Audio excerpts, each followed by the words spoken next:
Professional कपड़ों का मतलब क्या होता है? शर्ट, ट्राउजर या pant, formal shoes. But basic shirt को ट्राउजर के अंदर टक करना है, एक बेल्ट पहननी है लेदर की, लेदर शूज होने चाहिए, सॉक्स पहननी चाहिए, दैट्स इट, बेसिक सिंपल। तो आज आप देख सकते हो यहाँ पे बहुत सारे कैंपस प्लेसमेंट अब होने वाले हैं। कल 6 तारीख को एक कंपनी आ रही है, 6 फ्रेशर चाहिए उनको सॉलिड के लिए। अपने स्टूडेंट्स को एक एडवाइस देने वाला था, मैं सोच रहा हूँ सबको ही दे दूं। भाई अगर आप इंटरव्यू देने जाते हो तो प्रेजेंटेशन सबसे ज्यादा मैटर करती है। चाहे स्किल्स आपकी बहुत अच्छी क्यों ना हो, बट अगर आपने कपड़े साफ सुथरे नहीं पहने तो, अगर मैं बात करूं आपके सिर्फ रेज्यूमे सबके पास है, सब चैट जीपीटी से बनवा रहे हैं, आपको पोर्टफोलियो लेके आना है। आप पोर्टफोलियो पे अपना नाम लिखो और मिनिमम मिनिमम 15 पेजेस होने चाहिए उस पोर्टफोलियो में, जिसमें 15 तरीके की, और सारे पार्ट मॉडलिंग नहीं होने चाहिए, 2-3 solid models, 2-3 assemblies, 2-3 sheet metal, 1-2 mould, एक पूरा कंप्लीट इस तरीके से पोर्टफोलियो आप बनाओ इसका। रेज्यूमे के अंदर बहुत सारे लोग गलती कर देते हैं, अपनी सबसे जो लेटेस्ट वाली जॉब है उसको नीचे लिख रहे हैं और पुरानी वाली जॉब को सबसे ऊपर लिखते हैं। भाई जो स्टैंडर्ड तरीका होता है, लेटेस्ट जहाँ नौकरी कर रहे हो वो सबसे ऊपर आएगा, उसके बाद आएगा पहले, उससे पहले का नौकरी करती है, पहली नौकरी सबसे लास्ट में आती है।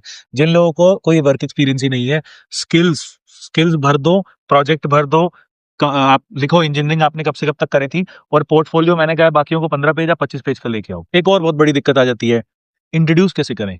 इंट्रोडक्शन में मैं बता रहा हूँ हिंदी में करो, हिंदी में ही करो, क्योंकि इंग्लिश अपने को आती नहीं है। अपने को मतलब जो क्राउड है हमारा, इंग्लिश बहुत कम लोगों को आती है। आप लोग इंजीनियर हो, आप एमबीए नहीं हो, तो आप फोकस करिए अपने स्किल्स के लिए। अपना इंट्रोडक्शन दीजिए, मेरा नाम है वट एवर अक्षर में खींचा, मेरे को ये स्किल्स आती है, ये मेरा सर पोर्टफोलियो है। अगर वो दूसरी कंपनी आपको इंग्लिश में बात करती है, आप फिर भी हिंदी बोलो, और फिर भी वो इंग्लिश में कर रहा है ना, तो आपको फिर इंग्लिश में बात करनी पड़ेगी। बट अगर वो भी हिंदी में स्टार्ट कर जाता है आपके बोलने पे, तो हिंदी में ही करो। एक और बहुत बड़ा पॉइंट बताता हूँ, मैकेनिकल में या टेक्निकल फील्ड में कंपनी ये नहीं देख रही आपको आता कितना है, companies are willing to teach you. वो कह रहे हैं इसको सिखा देंगे, पर ये सीखने के बाद भागेगा। मैं ऑलमोस्ट पर्सनली बता रहा हूँ, 1,000 से 1,500 लोगों से मिल रखा हूँ, कंपनी के ओनर से, एचआर से, सबका ये रोना है, बंदा भाग जाता है।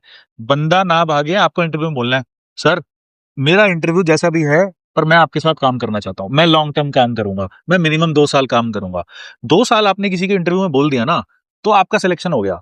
दूसरा लड़का जो है, जो बहुत कॉन्फिडेंट बैठा है, जो कह रहा है जी मुझे सब आता है, आपसे बेटर भी होगा, क्या पता आपको कंपनी सेलेक्ट कर लें, जस्ट बिकॉज आपने उस कंपनी को एक प्रॉमिस दे दिया कि I am gonna be with you. अब एक और चीज बता देता हूँ, सैलरी की।